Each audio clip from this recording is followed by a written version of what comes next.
صلی اللہ محمد وعلیہ آلہ وصحبہ وسلم۔ تعلیم کا مطلب ابو سعید خدری رضی اللہ عنہ کہتے ہیں کہ نبی کریم صلی اللہ علیہ وسلم رمضان مبارک کے پہلے عشرے میں اعتکاف فرمایا، پھر دوسرے عشرے میں بھی، پھر تک خیمے سے جس میں اعتکاف فرما رہے تھے باہر سر نکال کر ارشاد فرمایا کہ میں نے پہلے عشرے کا اعتکاف شب قدر کی تلاش و اہتمام کی وجہ سے کیا تھا، پھر اسی کی وجہ سے دوسرے عشرے میں کیا۔ پھر مجھے کسی نے بتلا یعنی فرشتوں نے بتلایا کہ وہ رات کے آخری عشرے میں، لہٰذا جو لوگ میرے ساتھ اعتکاف کر رہے ہیں وہ آخری عشرے کا بھی اعتکاف کریں۔ مجھے یہ رات دکھلا دی گئی تھی، پھر بھلا دی گئی تھی۔ اس کی علامت یہ ہے کہ میں نے اپنے آپ کو اس رات کے بعد کی صبح میں کیچڑ میں سجدہ کرتے دیکھا، لہٰذا اب اس کو آخری عشرے کی طاق راتوں میں تلاش کرو۔ راوی کہتے ہیں کہ اس رات میں بارش ہوئی اور مسجد چھپڑ گئی تھی اور وہ ٹپکی۔ میں نے اپنی آنکھوں سے نبی کریم صلی اللہ علیہ وسلم کی مبارک پر کیچڑے کا اثر 21ویں کی صبح کو دیکھا۔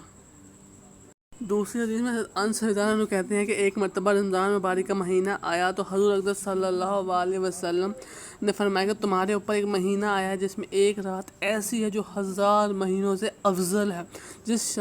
جو شخص اس رات سے محروم رہ گیا گویا وہ ساری ہی خیر سے محروم رہ گیا اور اس کی بھلائی سے محروم نہیں رہتا مگر وہ شخص جو حقیقتاً محروم ہی ہے۔ حقیقت اس محروم کا نعمت کو فائدہ حقیقتاً اس کی معرفی میں کوئی تعطل ہے جو اس قدر بڑی نعمت کو ہاتھ سے کھو رہے ہیں۔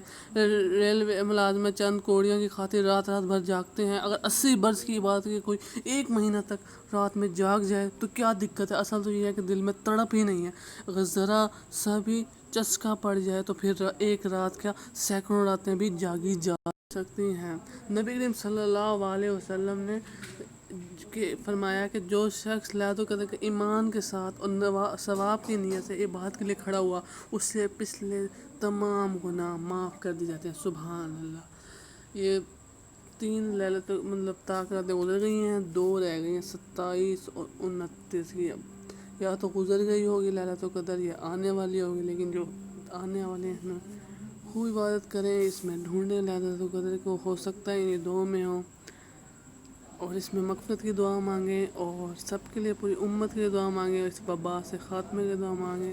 اللہ ہمیں جہنم سے نجات دے، آمین۔ اللہ مغفرت فرما دے، آمین۔ اللہ ہمیں جنت الفردوس میں جگہ عطا فرمائے، آمین۔